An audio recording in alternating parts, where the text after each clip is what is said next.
Ha, tamam, kayıt başladığına göre. Hocalarım merhabalar. Değerli arkadaşlar merhabalar. Öncelikle ben sizlerle bu buluşmaları sağladıkları için hocalarıma teşekkür ediyorum. Gayet aktif bir şekilde çalışıyorlar. Ee, Ben hep böyle araştırma odaklı bir insan oldum ama benim lisede, ortaokulda böyle bir şansım olmadı açıkçası. Yönlendiren de kimse olmadı. Hayat bana biraz daha lisans ve sonrası, yani üniversite sonrasında bu anlamda iyi davrandı. 2012 yılında ben Erciyes Üniversitesi Beslenme Diyetetiğe başladım. 2017'de de mezun oldum. Mezun olduktan sonra da 2018'de yine Erciyes Üniversitesi'ndeki kök hücre bilimlerinde bütünleşik doktora programı, yani yüksek lisans artı doktora yapabildiğiniz programlar var. Öyle bir programa başladım. Biraz daha hücre kültürü, genetik bu tarz şeyler biraz ilgimi çektiği için böyle bir alanda doktora yapmak istedim. Erciyes'te güzel bir kurumumuz var, açık bir laboratuvarımız var, GenKök. Muhakkak oralara da gezi yapmanızı tavsiye ederim. İlgisi olan öğrenciler için çok ufuk açıcı bir alan oluyor. Birçok, özellikle lise gruplarında çok çok sık gelip gittiklerini de biliyorum yani. Bir fırsatınız olursa orayı da görmenizi tavsiye ederim. 2019 yılından beridir de e, aynı zamanda Hacı Yazgan Üniversitesi'nde de beslenme bölümünde araştırma görevlisi olarak çalışıyorum. Hem öyle bir alanda olup hem kendi lisans alanımdan da araştırma görevlisi olunca da bir takım şeyleri birleştirip o şekilde çalışabilme şansım oldu. Eda Hocamlar da böyle bir sunum geçen sene istemişlerdi. Bu sene üstüne çok az bir şeyler koyup bir güncelleyip tekrar konuşmak istedim. Gıda katkı maddelerinden bahsedeceğiz. Maalesef beslenme çok geniş bir alan. Çok geniş bir alan olduğu için de bilgi kirliliğinin çok yoğun olduğu bir alan. Durum böyleyken de birazcık da oraya bilgiye ulaşmak zor oluyor. Bu açıdan da böyle bir konuyu seçip üstüne çalışmanız, proje yapmanız bana çok olumlu geldi. Ellerinize sağlık diyorum. Şimdi diğer sunumlarda hocaların beslenmeden falan bahsettikleri için ben direkt gıda katkı maddelerinden giriyordum ama siz önce bir beslenme tanımı yapmam gerekiyor. Şimdi bireyin büyüme, gelişme ve metabolik faaliyetlerini optimum şekilde sürdürebilme. Biz buna homeostaz istiyoruz. Yani herhangi bir yaşta, herhangi bir cinsiyette, herhangi bir bireyin vücudunda optimum olarak ne olması gerekiyorsa, sağlıklı olarak ne olması gerekiyorsa bu süreçlerin uygun şekilde sürdürülebilmesi için vücudun ihtiyaç duyduğu makro ve mikro besin ögelerini dışarıdan alıp vücutta kullanması süreçlerinin toplamı. Dolayısıyla beslenme aslında kompleks bir süreç. Yani ağızda başlayan, sonra sindirim sistemiyle devam eden, bağırsaklardan, işin kapı toplar damarıyla ve lenf sistemiyle kan dolaşımına da yansıdı. Karaciğerin dahil oldu, böbreğin dahil oldu. Hemen birçok organın işin içine girdiği kompleks bir süreç. Şimdi bu makro ve mikro besin ögeleri neler diye düşündüğümüz zaman makro besin ögelerini artık bence biyoloji derslerinizden biliyorsunuzdur. Karbonhidratlar, yağlar, proteinler, makro mineraller, su ve lif. POSA'yı da biz beslenmedeki yararlarından dolayı POSA olarak da alınması gerektiğinden dolayı bu makro besin ögelerin içine dahil ettik. Bunun dışında mikro besinler dediğimizde vitaminler, mineraller ve izelementler dediğimiz yapılar. Aslında baktığınız zaman çok fazla element yokmuş gibi görünüyor. Ki bu nedenle size ufak da bir anekdot anlatacağım. Bize sık sık 2 yıllık bölümlerden dikey geçiş veya yeniden sınava girip bölüm kazanarak öğrenciler geliyor. Bir tanesi yaşlı bakım okumuş. Orada da beslenme ilkeleri diye basit bir ders almışlar. Biz dersleri de birbirine saydırmamız gerekiyor. Mesela Türkçe dersini almış birinin burada tekrar Türkçe dersini almasına gerek olmadığı için dersi sayıyoruz. Şimdi öğrenci de beslenme ilkeleri dersinin bizim beslenme ilkeleri dersimize sayılması gerektiğini istedi. Yalnız şöyle bir durum var. Biz bunu çok çok daha detaylı anlattığımız için, hatta o derse 4-5 hoca giriyor. Çünkü çok geniş bir alan ve bizde kendi temel ders. Biz genelde onların beslenme ilkeleri dersini beslenmeye girişe, yani siz bu konuya giriş düzeyinde biliyorsunuz. Böyle bir dersten muaf olun, beslenme ilkelerini yine alın diye yaklaşıyoruz. Öğrenci şöyle bir şey demişti. Ya işte karbonhidrat değil mi? Hepsi aynı değil mi? Saysak olmaz mı diye. Dolayısıyla dışarıdan baktığınızda konu çok aslında şey görünüyor, basit görünüyor. İşte karbonhidrat, protein, yağ. Onun için alalım, bunun için alalım. Konuyu bitirelim diye. Ama durum aslında bakarsanız öyle değil. Ki baktığınız zaman birçok besin grubu da bu şekilde değerlendiriliyor. Mesela ekmekleri analiz ettikleri bir çalışma buldum size. İşte proteini şu kadar, yağı şu kadar. İşte örnek veriyorum, ton tavla ekmeğin proteini beyaz ekmekten daha fazla. O zaman iyidir gibi çok basit yorumlar yapma noktasına gelebiliyoruz. Fakat iş çok daha farklı. Çünkü biz bu karbonhidrat, yağ ve protein olan besin ögelerini, özellikle makro molekülleri e, vücudumuzun kullandığı formda almıyoruz. En bilinen olduğu ve en temel gıda olduğu için, çünkü her popülasyonun kendine ait bir temel tahıl ürünü vardır. Bizimki de ekmek. Ekmeğe koymak istedim. Ekmekte böyle protein formları var, fraksiyonları var. Vücudumuz bunu gluten olarak kullanmıyor ama gluten, gliadin, glutenin dediğimiz burada protein yapılar var. Zaten ekmek yaparken ekmeğin o şekilde tutması, dağılmamasını sağlayan aslında bu yapılar. Ve insanlar şunu fark etmişler. Bazı insanlar ciddi sindirim sistemi rahatsızlıkları yaşıyorlar ve bunu ekmek yiyince yaşıyorlar. Tahıl tüketince yaşıyorlar. Ve hani buradan bir hastalık tanımlanmış, çölyak. Normalde biz gluteni parçalıyor ve hani buradaki amino asitler gibi kan dolaşımını alıyor olmamıza rağmen bağırsak sistemindeyken bu gluten bazı bağışıklık sistemi hücreleri bunlara karşı bir reaksiyon geliştirdiği için bir hastalık ortaya çıkmış oluyor. İşte gluten enteropatisi diyoruz biz buna ya da çölyak diyoruz. Herkesin bildiği bir rahatsızlık ve hani iş proteinden bir öteye geçmiş oluyor. O zaman bizim artık majör protein fraksiyonlarını yani gluteni, gliadini, glutenini de incelememiz gerekiyor. Ve beslenme aynı zamanda çok da büyük bir endüstri. Çölyak ortaya çıktığı zaman biz glutensiz unlar üretelim, glutensiz ekmekler üretelim. Bu insanlar için çok çok olumlu bir gelişmedir bu arada. Şöyle düşünün. Çok erken yaşta çölyak hastalığına yakalanmış bir çocuğun eğer bu glutensiz ürünler olmasa doğum gününü kutlayıp bir ona pasta yapamazsınız. Bu çok büyük bir şey yani. O çocuk için öyle söyleyeyim. Günden güne daha fazla ürün üretiliyor. Günden güne daha fiyatları ulaşılabilir oluyor ama şimdi de şöyle bir boyutu var. Çölyak prevalansı Türkiye'de %1 ila binde 3. Yani 100 kişiden birinde var. Şimdi siz bir üreticisiniz. Koskoca bir fabrika kurdunuz. Bu fabrikada gluteni undan uzaklaştırmak için belirli çalışmalar yaptınız. Kimyasallar aldınız, makineler kurdunuz, mühendisler çalıştırıyorsunuz. Ve Türkiye'deki her 100 insandan sadece birini hedefleyeceksiniz. Ya da binden 3. Tabii ki de endüstri bunu çölyağı olmayan hastaları da insanlara da satmak isteyecek. Ve dolayısıyla biz dünyada glutensiz beslenmenin sağlıklı insanlar için daha sağlıklı olduğuna dair bir trendle karşılaştık. Ama bilimsel araştırmalar bugün için böyle bir durumu ortaya koymuyor. Tabii ki de glutensiz beslenmenin bir takım hastalıklarda, bir tanesi otizm, bir diğeri şizofreni gibi daha yararlı olabileceğine dair kanıtlar var. Fakat glutensiz beslenildiği için bağırsaktaki o bakteri popülasyonu, bizim mikrobiyota dediğimiz popülasyonun geri dönüşsüz olarak bozulması nedeniyle sadece glutensiz beslenme nedeniyle de ortaya çıkan hastalıklar var. Bunlara refraktör çölyak diyorlar, tipleri var. Dolayısıyla sektör böyle.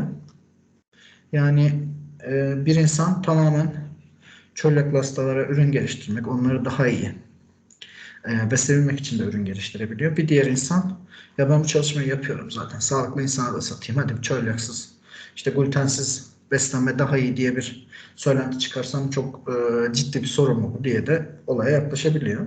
Tabii ki de burada kanunlar var.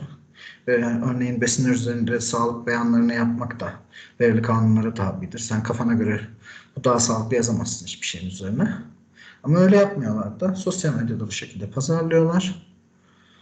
Dolayısıyla beslenmeye her zaman bakış açınızın bu şekilde olması lazım. Çok büyük bir pasta, bu kadar büyük bir pasta olmasa hemen hemen bütün meslek gruplarının konuya ilgisi var, sağlıkla ilişkili. Doktorlar da beslenmeci olmak istiyor, eczacılar da beslenmeci olmak istiyor. Çünkü ciddi bir pasta burası bugün. Ve çok fazla faktör olduğu için de konuşması da bir hayli zor oluyor açıkçası. Bir de bunun üzerine bizim protein olmayan, karbonhidrat olmayan, vitamin olmayan, mineral olmayan ama besinlerde kullanılan bazı ögelerle karşı karşıya kalıyoruz. Bu resmi az önce çektim. Aslında aşağıda bizim şöyle küçük mutfak gibi bir yerimiz var yani fakültede.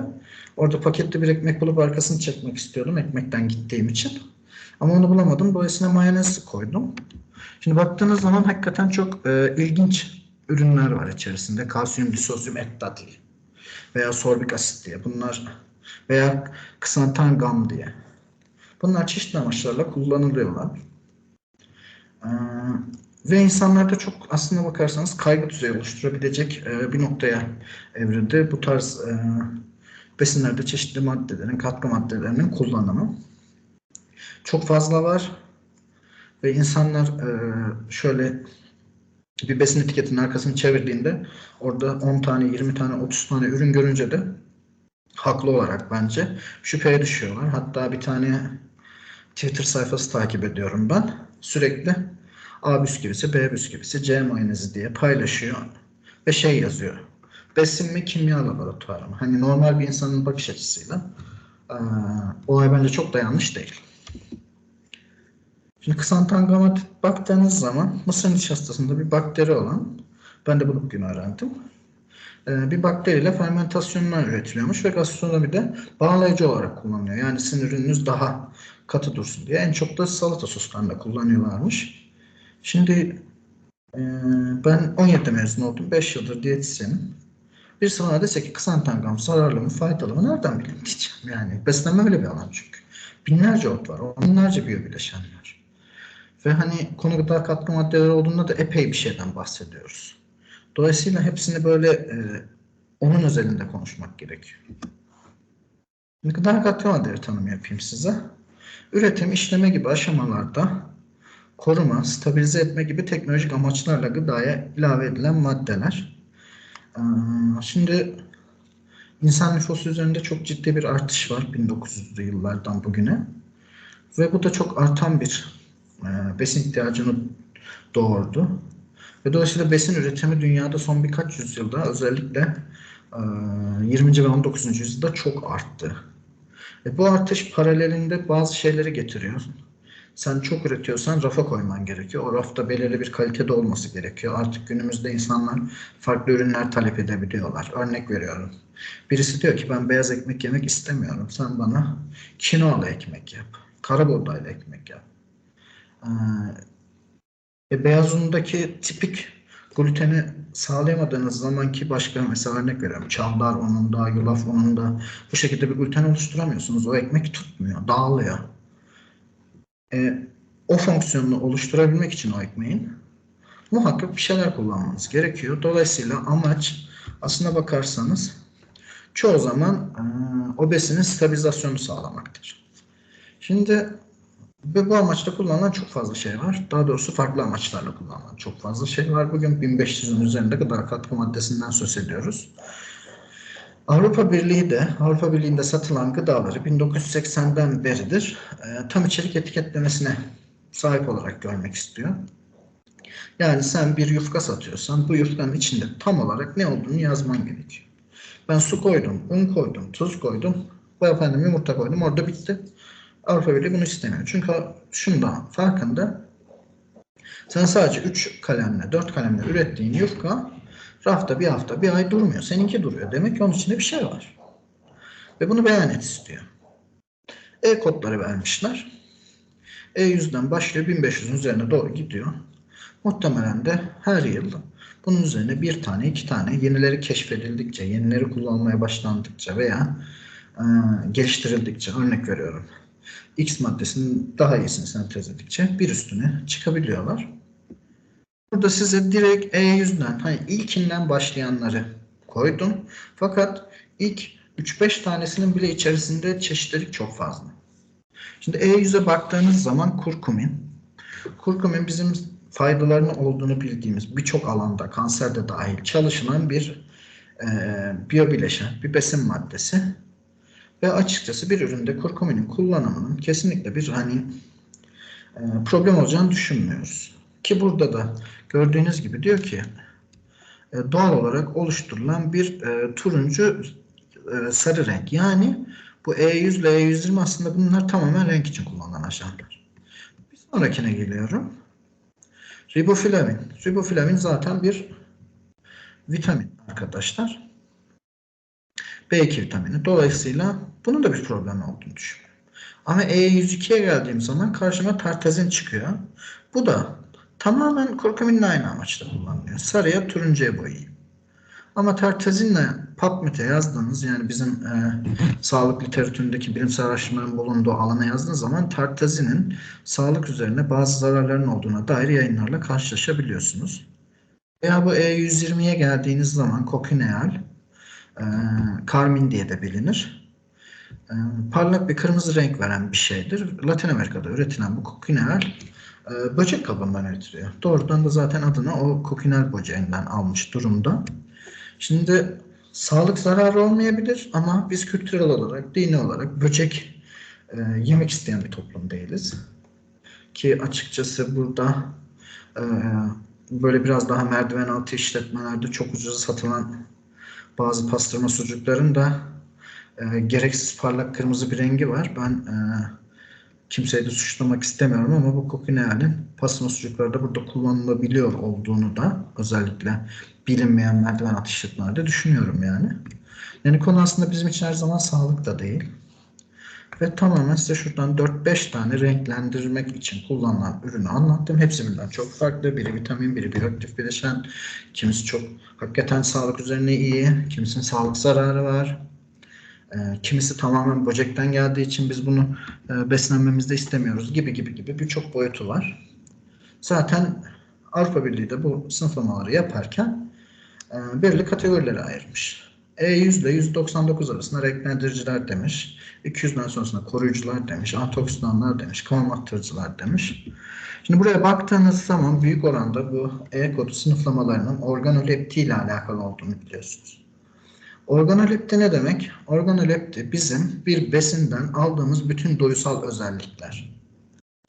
Yani onun görebildiğimiz rengi, dilimizde tattığımız tadı, kokusu, dokunduğumuzdaki elimize gelen hissiyat, ki bu son zamanlarda çok yükseliyor. Ben sosyal medyada dikkat ediyorum. Kore mutfağı çok ilerlemiş durumda. Böyle daha yastık gibi basınca geri gelen böyle daha yumuşak kekler falan yapıyorlar ve hani orada da tamamen aslında insanlar o kekin lezzetini değil de, çünkü standart bir kekten lezzetinin çok farklı olduğunu düşünmüyorum içine konulduğu şeylerden ötürü. Tamamen öyle yumuşak olmasını, kıvamlı olmasını seviyorlar. Ve buradaki çoğu kodlamada besinlerde kullanılan çoğu gıda katkı maddesi de aslında organoleptiği korumaya yönelik. Ki her zaman besinlerle alakalı şöyle de bir şey aklınızda olsun. Bir besinin son kullanma tarihine kadar bütün organoleptik özelliklerini koruyor olması gerekir. Diyelim ki bir yoğurt. Yoğurdun üzerinde bugün aldığınız bir ay sonrasına kadar bir son kullanma tarihi var. O yoğurdun bir ay sonrasına kadar mikrobiyolojik olarak bozulmasa dahi, yani küflenmese dahi o beyaz rengini, o kıvamını tutması lazım. Mesela durduğu yerde çok sulanırsa ya da pütür pütür olursa o yoğurdu sizin sağlığınızı riske atmayacak, hatta tadını değiştirmeyecek dahi olsa tüketmek istemeyeceksiniz. Dolayısıyla gıda katkı maddelerindeki yoğun kullanımın sebebi bu. Organoleptiği raf ömrü boyunca korumak. Şimdi tabii çok fazla madde var dedim. 1500-1600'ün üzerinde. İsteyen istediğini katabilir mi? Hayır. Bu konuda yönetmelik var. Bu konuda mevzuat var. Biz Türkiye olarak şanslıyız. Bu mevzuat bizim gıdalarımızda, gıda katkı maddelerinde, gıda enzim ve gıda aroma vericilerinde kullanılan gıda katkı maddelerinin kullanım koşullarını, yani tek tek her bir gıda katkı maddesi için kullanım koşulu belirlemiş. Her bir gıda için de bunu belirlemiş. Mesela diyor ki sen diyor sarı renk kullanıyorsan, beta karoten mesela A vitamininin öncülü çok sarı renk için kullanılan bir gıda katkı maddesidir.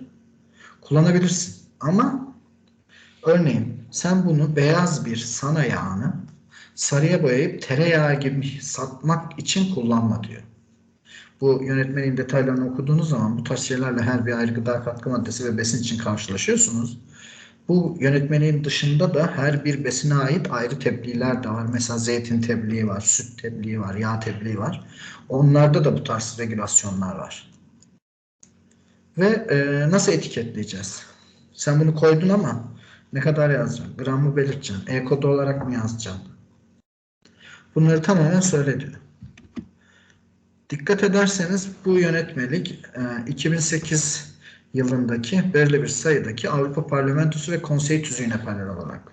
Yani biz bu gıda katkı maddeleri yönetmeliğini hazırlarken sadece Türkiye'deki bilim insanlarının çabalarıyla değil, aslında Avrupa Birliği'ndeki bu konudaki komisyonun oturup bütün gıda katkı maddelerini, bütün besinler için tek tek yazar içinde incelediği bir süreç ortaya çıkarılmış ve biz bu tüzüğe paralel olarak gidiyoruz. Ve bu yönetmelik ve tebliğleri de incelerseniz çoğu yerde de Avrupa Birliği Parlamentosu'nun bu tüzüklerine atıf yapılır. Biz buradaki duruma binaen Türkiye'de de böyle yapmaya karar verdik gibi. Ve burada ne yapıyorlar? İki türlü diyor. Ya diyor belirlenmemiş miktar. Mesela istediğin kadar ekleyebileceğin gıda katkısı maddesi de var. Ben bunu diyor kuantum satis olarak belirtirim. Ne kadar koyacaksın? İyi üretim uygulamalarına göre yapacaksın. İyi üretim uygulamaları ne? Çiftlikten tabağa kadar bütün aşamalarda ürünün üretimi üzerine çalışılması, hassasiyetle çalışılması ve bütün aşamaların tek tek kontrol edilmesi. Yani sen bir tarlada diyelim ki domates üretiyorsun. Senin toprağını da analiz edeceksin. Senin suyuna da bakacaksın. Herhangi bir sağlık riski var mı? Senin aldığın fidan da önemli. Bu fidan nereden geldi? Sen domatesi ürettin. Bu esnada senin bitkine bir hastalık bulaştı mı? Domatesin temiz mi? Zirai ilaç kullandın mı? Sonra bu zirai ilacı domatesin üzerinden nasıl kaldırdın? Sonra sen bu domatesi aldın, götürdün fabrikaya. Bu süreçte doğru taşıdın mı? Bu domatesler bozuldu mu?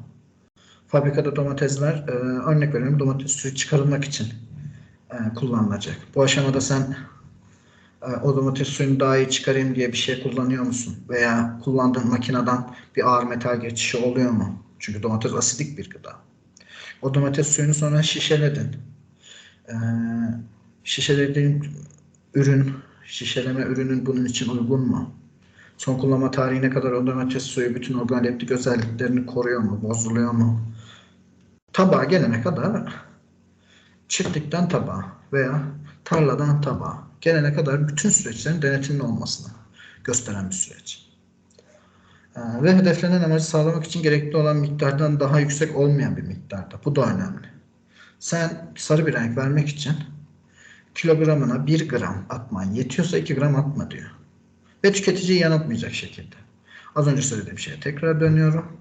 Sen beyaz, tereyağı olmayan bir şeyi sarıya boyayıp tereyağıymış gibi yapma diyor. Ve bu konudaki regülasyonlarımız inanın iyi. Yani özetlersem yönetmelik her gıda katkı maddesinin ne şekilde, ne kadar kullanılıp nasıl etikete yansıtılacağını belirtiyor arkadaşlar. Ama maalesef bu konuda ciddi bir bilgi kirliliği var. Yani gıda katkı maddeleri diye böyle haberleri aratınca inanılmaz bir şey görmedim. Umursanmayan etiket ölüm seçiyor diyor. Hangi gıda katkı maddesi? Hangi yasal düzenlemeyi aşıyor da insan sağlığını tehdit ediyor? Bu aslında bakarsanız yani Türkiye Cumhuriyeti Devleti'ne bir hakarettir yani.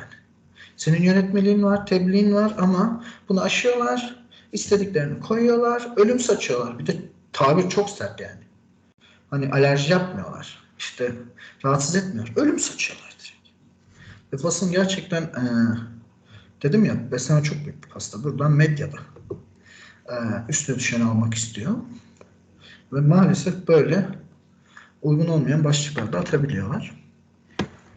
Şimdi bir kere zaten gıda katkı maddelerini tek bir başlık altında toplayıp genel bir kanı oluşturmak oldukça yanlış bir tutum. Çünkü ben size özel bir bölgesini seçmeme rağmen direkt E100'den E122'ye kadar sıralanan neler var diye baktım. Oradan 4-5 tanesini koydum. Birbirleriyle ne kadar alakasız. Hepsini ek verici olarak kullanıyordu ama ne kadar alakasız. Bir diğer husus da şu. Konu her zaman sağlık olmayabilir. Bakın size solda bir tane çilekli süt, sağda da bir tane çilek aromalı süt koydum. Sağdaki ürünün yani şunun içinde çilek bulunmuyor. Burada hocalarım da var, çocuklar da olduğunu tahmin ediyorum. Ben bekarım ama şimdi reyonun önüne götürdüğünüz zaman Çilekli sütün üzerinde bir tane çilek var. Üstünde çilekli süt yazıyor. Beyaz, sade bir kutu. Diğerinde çocuğun televizyonda gördüğü kahraman var. Reklamı daha bol. Çocuk tabii ki de bunu tercih edecek. Hani bu aromalarla siz çilekli süt fiyatına, ki bu ürünlerin fiyatlarının birbirine çok yakın olduğunu da ben biliyorum. Çünkü bu genelde böyledir. Aynı şey kaşarla tost peyniri. Mesela tost peyniri kaşar değildir. Ama baktığınız zaman 2 lira 3 lira bir fark olur. Adam sana kaşar olmayan bir şey satıyor. Burada da adam sana aromalı, karlılığının daha yüksek olduğu bir ürün satıyor. Ve bu arada süt tebliğinde der ki sen meyveli süt yapmıyorsan üstüne meyve resmi koyamazsın. Üstüne meyve resmi koymuyor ama pembeye boyuyor, kahraman koyuyor, üründe şeyler yapıyor. Hani çocuk bunu alsın diye elinden geleni yapıyor. Çünkü bundan daha çok kâr ediyor. Dolayısıyla gıda katkı maddelerine lütfen sadece sağlık açısından bakmayın. Yine besinden besine de çok fark var. Hatta aynı besin içinde farklar olabilir. Mesela ekmek yapımında da çeşitli amaçlarıyla gıda katkı maddeleri kullanılır. En bilineni mesela agarlar vardır. Beyazlatmak için kullanırlar ekmeği ve kullanımı yasaktır. Ama ekmeklerde gıda katkı maddesi kullanımı fırınlar için yasaklıyken, yani sen günlük ekmek çıkarıyorsan kullanamıyorsun, paketli ekmek de kullanıyorsun. Neden? Çünkü aynı şey. Raf ömrü söz konusu. Bu ekmek aynı günde tüketilecek ve sen agar kullanırsan daha beyaz bir ekmek üreteyim derken insan sağlığını durduk yere riske atmış oluyorsun. Ama diğer adam paketli bir ekmek ürettiği için o ekmeğin belirli bir raf ömrünü sağlaması gerekiyor ve bunun da tabii kuralları var. Örnek veriyorum, ona da beyazlatma için agar kullanabilirsin demiyor zaten. Ama başka gıda katkı maddeleri kullanmalarına izin verebiliyorlar. Aynı şeyi tekrarlayacağım. Organoleptik özellikleri raf ömrü boyunca korumamız lazım. Şimdi tüm bunları anlatınca bilgiye ulaşmada da bazı temel sorunlar karşımıza çıkıyor arkadaşlar. Bir kere besine özgü farklılıklar var. Ne yaparsak yapalım. Ekmek için ayrı bir şey konuşmamız lazım. Süt için ayrı bir şey konuşmamız lazım. Paketli gıda için ayrı bir şey konuşmamız lazım. Her gıda katkı maddesini ayrıca değerlendirmek lazım. 1500-1600 tane gıda katkı maddesi var diyorum. Bu ne kadar mümkün? Tamam, şanslıyız, yasayla düzenleniyor ama her bir insanın kendi başına gıda katkı maddelerini tek tek düşünmesi, ben şunu olanı tüketeyim, bu olanı tüketmeyeyim demesi çok mümkün değil. Bu nedenle yapacak bir şeyimiz yok gibi açıkçası. Hepsine, tamamen hepsini anlamak konusunda. Konuyla ilgili mevzuatlarımız var ama burada açıklar da olabilir. Velev ki açıklar olmasın. Denetim çok büyük bir problem. Ben lisanstayken gıda mühendisliği hocam, o hoca kendisi bir süre Amerika'da, bir süre Katar'da kalmış. Çok da işinde iyi bir hanımefendiydi. Amerika'dan Türkiye'ye geldiğinde yufkalar dikkatini çekmiş. Rafta uzun süre bozulmuyor bu yufkalar diye. Sonra bir tane öğrencisi buradan gıda mühendisliğinden bir yufka fabrikasında işe girmiş. Hocasıyla konuşmaya gelmiş. Demiş ki hocam, demiş, işte firma sahibi bana bile içinde ne olduğunu söylemediği 1 litrelik bir ürünü 100 litre yufka üretirken içine katıyor. Bak, gıda mühendisi bilmiyor içine ne girdiğini. Şimdi bu adam denetilmiyor ki bunu yapabiliyor. O yufkayı rafa koyduğunda da o yufkalar bir güzel bozulmuyorlar. Sonra da arkayı siz etiketi çeviriyorsunuz. O un var, su var. Bir şey yokmuş diyorsunuz. Tabii ki de denetimden kaçaklar oluyordur. Öte yandan gıda katkı maddeleri bu kadar çok oldukları için ve takibi de zor olduğu için araştırma ile ilgili zorlukları da var. Bizim bir şey iyi, kötü diyebilmemiz için bilimsel araştırmalar yapmamız lazım arkadaşlar ve bu araştırmaların güç düzeyleri var. En tabanda vaka raporları var. Bu vaka raporlarını Cem Yılmaz şöyle de söylüyor. Kaynımda vardı. Bu tamamen otur ve maalesef halk arasında da bilgi en çok böyle yayılır. İşte benim çocuk şunu tüketti, sonra kızardı. Vaka raporu bak. En zayıf bilgi burası. Daha sonra hayvan deneyi ve in vitro çalışma yapmanız gerekiyor. Örnek veriyorum. Alerji çalışıyorsunuz. Belirli bir miktarda bağışıklık hücresini alıyorsunuz. Laboratuvarda petrinize koyuyorsunuz. O alerjen ögeyi, gluteni veya gıda katkı maddesinden örnek veriyorum, karmini koyuyorsunuz. Bu hücrelerde tepki oluştu mu? Bu ikinci basamak. Daha sonra kesitsel çalışmalar yapmanız lazım. Kesitsel çalışma durum saptama demek. Ben geliyorum, örnek veriyorum. Burada 3 okul, 5 okul mu var? Bu okulların hepsini tarıyorum. Bireylerin tüketimlerini alıyorum. Karmin kullanan, ki Türkiye'de çok yaygın değil de doğru bir örnek olmadı. Riboflavin diyeyim. O da vitamin, gerçi o da çok doğru bir örnek olmadı ama X gıda katkı maddesi diyeyim. X gıda katkı maddesini 1 gramın üzerinde tüketen insanları çıkarmaya çalışıyorum ki bu bile başlı başına çok zor bir iş. Çünkü ben size geldiğimde sizi ancak belki bugün görebiliyorum. Diyorum ki bana 3 günlük ne yediğini söyler misin? Ben sabah hatırlamıyorum. Kişiden 3 gün öncesini istiyorum. Ki bizim beslemede veri toplamanın böyle zorlukları vardır. Daha sonra vaka kontrol çalışmaları yapıyorsunuz. Alerjiyle gelen vakaları inceliyorsunuz. Daha sonra cohort dediğimiz çalışmalar var. Bunlar artık en güçlülere doğru gidiyorum. Cohort dediğim çalışma 10.000 kişide, 20.000 kişide, 50.000 kişide yaptığım çok uzun süre çalışmalar. Mesela Amerika'da bir Flemingen Heart Study dediğimiz bir kalp çalışması vardır. Flemingen denilen yer Talas gibi bir yer, böyle küçük gayet. Bu ilçede 60-70 yıldır giren çıkan bütün insanların beslenmelerini ve bazı özelliklerini takip ediyorlar ve kazana giren dediğimiz şekilde. Yani araştırmacı sizin evinize geliyor, yemeği pişirmenizi görüyor, ne kadar yediğinizi görüyor, öyle kayıt altına alıyor. Biz beslenmede öğrendiğimiz çoğu şeyi de o çalışmadan öğrendik.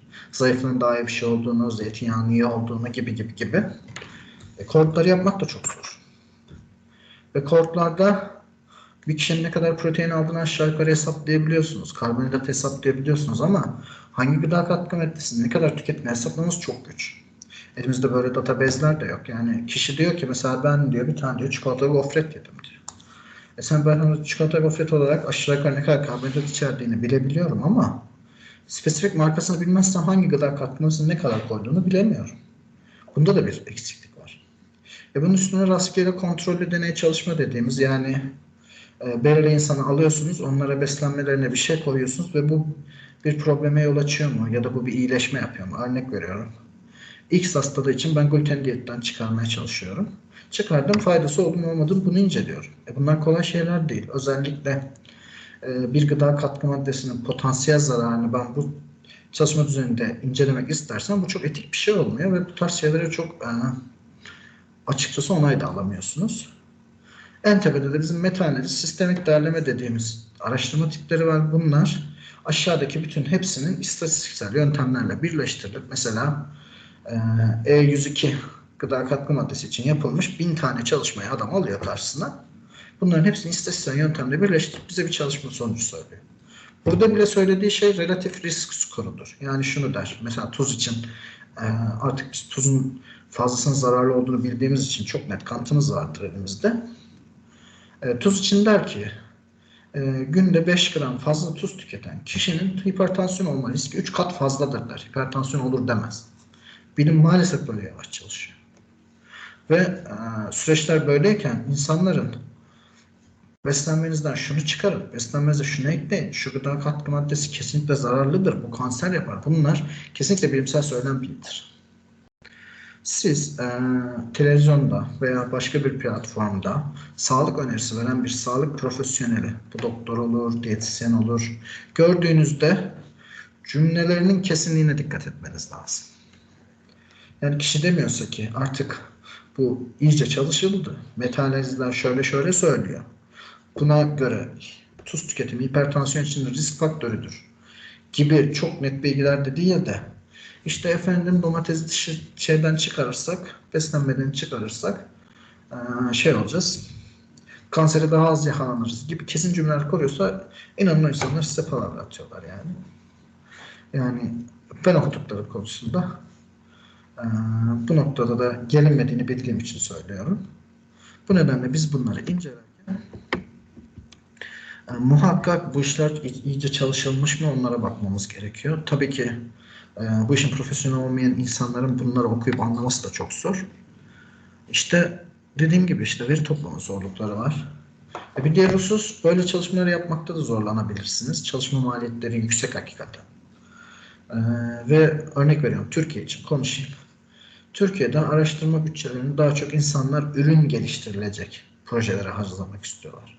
Siz bir gıda katkı maddesinin kötü olduğunu bulmanız bir ürün değil. Dolayısıyla TÜBİTAK'ın birçok projesine başvuramıyorsunuz böyle bir şey çalışmak istiyorsanız da. 1001, 1003 dediğimiz yüksek bütçeli projeler var. Bu projelerde de açıkçası direkt adam yazmış zaten. Ar-Ge'ye dönecek, teknolojik sorunları çözecek şeyler getirin karşıma diyor. Mesela size yine glutenden örnek vereyim. Ben glutenle bir araştırma yapmak istiyorsam 500 gram gluten 38 euro. Türkiye'deki mevcut kurla bir şişe gluten almanın maliyeti bu kadar yani.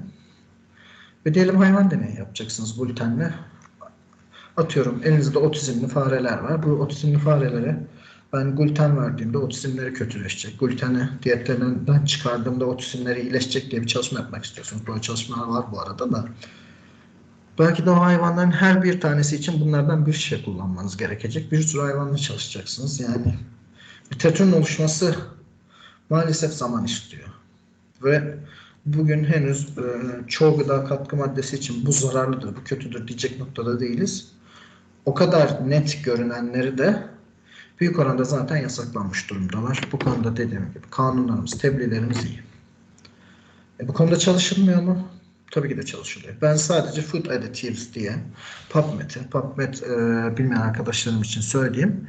Sağlık bilimlerinde bilimsel makalelerin bulunduğu bir arama motoru. Google gibi düşünebilirsiniz. En geniş arama motoru da budur. Sadece Food Additives yazdığımda 325 bin civarı sonuca ulaştım. Sadece food yazdığım için çok fazlası çıkmış olabilir ama burada belki de 100 bin civarı makalenin bu kadar katkı maddeleriyle alakalı olma ihtimali var yani. Dikkat ederseniz yıllar içerisinde bu konuya olan ilgi de artmış durumda. Şu son yıllardaki düşüşü de COVID'e bağlayabilirsiniz. Çünkü herkes COVID çalışmaya başladı. Ve ilginçtir, daha çok gıda katkı maddelerini alerjilerle, çocuk sağlığıyla filan beraber görüyorsunuz. Hipersensitivite de aslında alerji demek. Biraz buraya bakmak istedim. 2019 tarihli bir tane derleme buldum. Hani o piramidin en tepesindeki en kanıt düzeyi yüksek makalelerden birini buldum ve oradaki direkt araştırmacılarım vardı. Sonuçlara bakayım dedim. Diyorlar ki görülen hasta sayısının yoğunluğuna rağmen yani günümüzde alerjiler çok görünüyor. Gıda katkı maddesi kaynaklı alerji sayısı az. Hakikaten az. Bunu kanıtlanmış az. Ve ortaya çıkan rahatsızlıkların başka bir rahatsızlığa bağlıyken gıda katkı maddelerinin suçlandığı durum da çokmuş. Yani örnek veriyorum. Astımlı bir birey geliyor. Daha belki astımı kişinin şey yapılmamış, tanılanmamış, sen astımsın denmemiş. Ama işte çocuğumuz dün çikolata yedi. Çikolata yedikten sonra nefes daralması geçirdi diyorlar. Ve çikolata gıda katkı maddesini kolayca suçlayabiliyorlar. Vücudu etkileyen tek faktör gıda katkı maddesi değil. Giydiklerimiz, kullandıklarımız, birçok kimyasal var. Özellikle şampuanlar, bakım ürünleri, yani kıyafet alerjileri olan çocuklar biliyorum. Tüm faktörler varken besin suçlamak her zaman daha kolay. Öyle söyleyeyim. İyi fizik muayene, yani iyi değerlendirmesi lazım. Hastanın ve detaylı bir diyet öyküsü almak alerjini belirlemekte oldukça önemli. Bunun çok iyi yapılmadığı durumlar olabiliyor. Dediğim gibi. Alerjiye yatkın gruplarımız varsa eğer, yani halihazırda alerjisi olan bireylerimiz varsa, halihazırda otoimmün hastalığı olan bireylerimiz varsa, bunların gıda katkı maddelerine de bir alerji geliştirme ihtimalleri her zaman daha yüksek. Genel olarak çoğu hastalık için bu şekilde söyleniyor. Bu nedenle etrafımızda böyle bireyler varsa muhakkak onlara gıda katkı maddesi olan ürünleri tüketme konusunda da bir tık daha dikkatli olmalarını önermenizde fayda var arkadaşlar. Risk altındaki bu bireyleri, risk altındakinden kastım o, eğitmek de önemli. Ve sebepsiz yere yaşadığımız kaşıntılar varsa, kızarıklıklar varsa, rahatsızlıklar varsa, zayıf da olsa bu durum, yani gıda katkı maddesi kaynaklı bir alerjimiz olabilir. Alerjiyi şöyle düşünmek lazım her zaman. Mesela çöl yağı da böyle düşünmek lazım. 1000 insandan 999'unun sağlığını ömrü boyunca asla etkilemeyecek bir bileşeni sizin vücudunuzdaki bağışıklık sistemi büyük oranda da sebebini de bilmeyebilirsiniz. İdiopatik denir buna. Hastalıkların sebebi bilinmiyorsa birçok hastalığın idiopatik ortaya çıkması söz konusudur. Otoimmünitede zaten çok fazla hastalık bu yüzden ortaya çıkıyor diye de bir sebep belirtilemiyor ama idiopatik olarak sizin bağışıklık hücreleriniz bu bileşene reaksiyon gösteriyor olabilir. Bu nedenle böyle bir durumumuz varsa muhakkak bence detaylı bir diyet defteri tutup, yani ben örnek veriyorum, kaşıntım var ve ara ara geliyor ve sebebini kesinlikle bilmiyorum ya. Bir hafta 2 hafta bir tane besin defteri, diyet kayıt defteri tutup bunu yedim, bugün kaşıntım oldu, bunu yedim, bugün olmadı gibisinden detaylı bir analiz yaptığınızda bunu hekiminize, diyetisyeninize götürdüğünüzde böyle bir alerjiniz varsa ortaya çıkması da söz konusu yani. Şimdi hepsini konuşamayacağız dedim. Ama bir tanesi için sizi uyarmak istiyorum açıkçası. Önceki sunumlarda da böyle yaptım. Çin tuzu dediğimiz bir gıda katkı maddesi var. Monosodyum glutamat diye de geçer. MSG olarak da bilinir. Baş harflerinin kısaltması E621. Şimdi bu Çin tuzu aslen Uzak Doğu'ya has bir gıda katkı maddesidir. Bir baharat gibi düşünebilirsiniz. Umami dediğimiz bir tattan sorumludur. Tatlı, ekşi, bitter ve acımtırak tadın, yani tatlı, ekşi, bitter ve tuzlu tadın dışında 5. bir temel tat olarak bilinir. Özellikle Japonya'da çok fazla kullanılır. MSG bu tattan sorumlu ve besin tadını oldukça geliştiren aslında bir yapı. Şimdi umami'nin tek kaynağı Çin tuzu değildir. Örneğin salamura yaptığınızda da bir umami ortaya çıkarırsınız. Çeşitli pişirme yöntemleri de bir umami ortaya çıkarır. Elinizdeki besin kalitesi çok önemlidir ama Çin tuzu bu umami'yi yapay olarak sağlamanızı sağlıyor. Besin tadını geliştirir ama ciddi manada da bağımlılık yaptığına dair yayınlar var arkadaşlar. Ve sodyum içeriği nedeniyle hipertansiyon için de önemli bir risk faktörü. Şimdi ben sodyumun hipertansiyon için kötü olduğunu biliyorum. Tuzun kötü olduğunu biliyorum. Türkiye'de tuz tüketimi yüksek bu arada. Sağlık Bakanlığı ve tahmin ediyorum Milli Eğitim Bakanlığı ile beraber çok fazla proje yapıldı. Bu konuda tuzları azaltalım, masalardan kaldıralım, okullara eğitim verelim, insanlara eğitim verelim diye. Böyle bir noktaya da geldik. Olumlu gelişme var toplumumuzda tuz konusunda. Ve sizin hiç tuz olduğunu dahi bilmediğiniz bir ürünle de ekstradan sodyuma maruz kaldığınız bir durum oluşturuyor ve bağımlılık yapıyor. Bu nedenle bebek mamalarına eklenmesi yasaktır Çin tuzunun. Çünkü Çin tuzu koyarsanız mamaya çocuk asla diğer mamayı yemez. Sonra ekmesini geçirmekte de ciddi manada zorlanırsınız.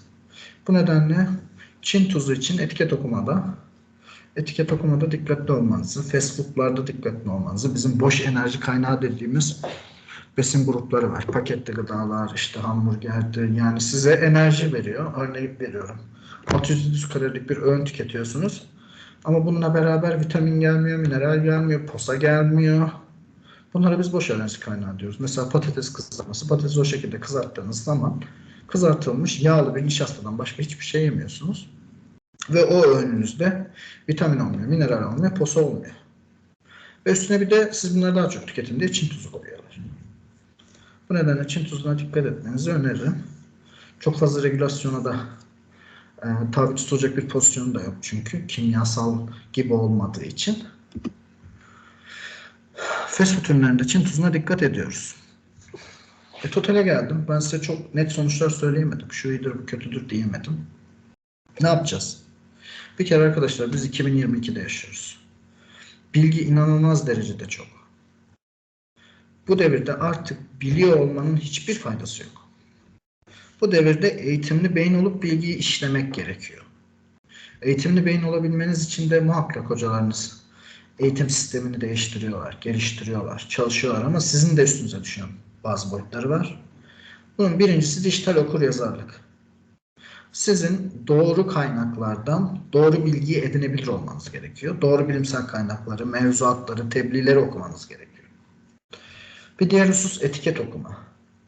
Aldığınız ürünün üstündeki etiketleri okuyabilmeniz, aynı ürünün başka bir markasıyla karşılaştırabilmeniz gerekiyor.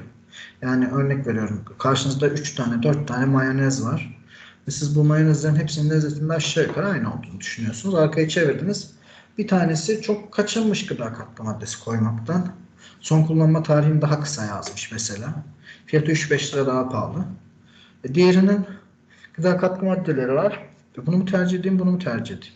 Ben olsam arka taraftaki o gıda katkılarına da bir bakarım. Bunlar hakikaten zararlı şeyler mi? Doğru bilimsel kaynaklara baktığımda küçük de olsa bir cevap alırım. Artık tamam, belli şeyler okumak için o alanın profesyonel olmak gerekiyor. Bunun çok farkındayım ama anlaşılabilir düzeyde artık bilgi edinebiliyor. İnsanlar YouTube'dan yazılımcı olabiliyorlar. İnsanlar YouTube'dan tamirci olabiliyorlar. Arabalarını söküp takıyorlar sadece izledikleri videolarla. Ben bizim alanımız içinde bilimsel kaynakların hepsinin doğru bir kafa ve doğru bir mentaliteyle okunduğunu, anlaşılabilir olduğunu düşünüyorum. Belirli sorunlarımız varsa, bir alerjilerimiz, bir şeylerimiz olduğunu düşünüyorsak, bir diyet günlükleri tutup bir kendi beslenmemizi inceleyip onu derinle inmemizde bir fayda var. Kendin pişir, kendin ye tabii ki de önemli. Siz dışarıdan e, alacağınız bir hamburger köftesiyle bir sürü monosodyum glutamata, Çin tuzuna maruz kalana kadar kendi evinizde yaptığınız ekmeğin arasına kendi evinizde yaptığınız köfteyi koyduğunuzda aynı ürünü, ki sağlık açısından da daha iyi bir tercih bu arada, da daha güvenli bir şekilde yiyebiliyorsunuz. Aynı zamanda bizim ister istemez güvenilir gıda işletme marka tercihinde de bulunmamız lazım. Tarım Bakanlığı bu konuda bence iyi çalışıyor. Hemen hemen yılda 3 kere 4 kere ifşalarda bulunuyorlar. Marka marka açıklıyorlar. Bunları muhakkak takip edin. Genelde şunu göreceksiniz. Çok büyük markalardan çok büyük problemler ortaya çıkmıyor. Bazı markalar gerçekten sağlığa dikkat ediyorlar. Sağlıkla alakalı çalışmalar yapıyorlar. Bu yönde bu işin bir parçası olmak istiyorlar. İşte güvenilir gıda, sürdürülebilir gıda gibi. Ama daha merdiven altı işletmeler daha problemli olabiliyorlar ve tüm bu dediklerimin de farkında olarak bilgiyi işleyip incelemeniz gerekiyor arkadaşlar. Bu kolay bir süreç değil. Bunun çok farkındayım. Ama belirli projelerin içine girmiş, belirli yapıların içinde bulunuyorsanız bu yola zaten başvurmuşsunuzdur. O nedenle konu her ne olursa olsun farkındalığında e, iyi bir düzeyde olmanız gerektiğini düşünüyorum arkadaşlar. Benim anlatacaklarım aşağı yukarı bu kadar. Sorularınız varsa alabilir. Sohbet tarafına da yazabilirsiniz bu arada.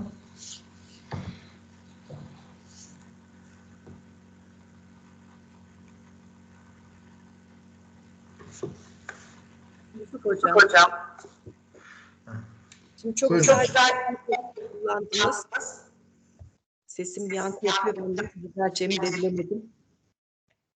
Avrupa Birliği Komisyonu Konseyi'ne göre yapılanma hazırlanmıştır Türk Gıda Kodeksi dedik 2008'de. Ama Avrupa'daki ürünlere baktığımızda içindekiler kısmında çok az katkı maddesi görüyoruz. 3, 4, 4'ü bulursa bile ilginç oluyor. Ama bizde ondan aşağı değil. O zaman bize kontrol mü yeterince yapılmıyor acaba? Sanki biraz şöyle, bunun az çok ben ekonomiyle de ilişkili olduğunu düşünüyorum. Neden? Şimdi belirli bir satın alma gücüne sahipse ülkeniz, insanlar çok daha az gıda katkı maddesiyle daha maliyetli şeyler üretebilirler. Bir şekilde daha uygun gıda da vermeniz lazım insanlara ve bu nedenle gıda katkı maddesinin sayısı da artıyor. Şimdi tek başına inceleniyor gıda katkı maddelerinin üst limitleri açıkçası. Ama 8-10 tanesini bir araya koyunca bazı sinerjistik sağlık zararları da oluşuyor mudur? Hani işin o boyutu biraz şey yani. Teferruatlı açıkçası. Bu da çalışılmamış olan bir konu o zaman. Yani böyle şeylerin sinerjilerini çalışmak çok kolay değil. Biyoaranın, biyoeşdeğerlik dediğimiz bazı kavramlar var. Dolayısıyla hani şu an için şu anki bilgimizle çok fazla o şekilde yorum yapabileceğimizi ben düşünmüyorum. Ama bunun daha çok şahsen ekonomiyle alakalı olduğunu düşünüyorum yani. Teşekkür ederim. Rica ederim.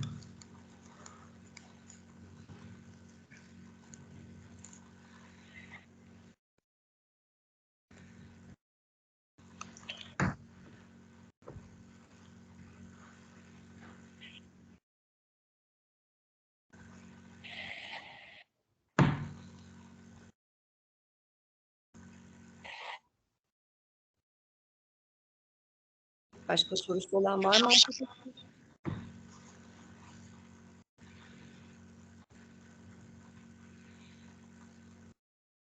Tamam herhalde. Herhalde, herhalde tamam. Ben teşekkür ediyorum kendi adıma sabırla dinlediğiniz için. Çok teşekkür ederiz Yusuf Hocam. Önemli. Teşekkürler hocam. Rica ederim. Benim zaten okulun web Teşekkür sitesinde mailim de var. Aklınıza takılan bir şeyler olursa oraya bir mail atarsanız her an cevaplamaya da gördüğüm takdirde. Gene de ben gözden kaçırıyorum böyle şeyleri ama hazırım yani arkadaşlar. Sabırla dinlediğiniz için teşekkür ediyorum. Ben kaydımı kapatıyorum. Çok teşekkür ederiz Yusuf Hocam. Gerçekten çok Rica güzel. ederim. Elinize sağlık. Görüşürüz hocam. Size de yoğunluğunuzda kolaylıklar diliyorum. Çok sağ olun. Umarım öğrenci arkadaşların ilgili olanlarını burada da görürüz üniversite sürecinde. İnşallah.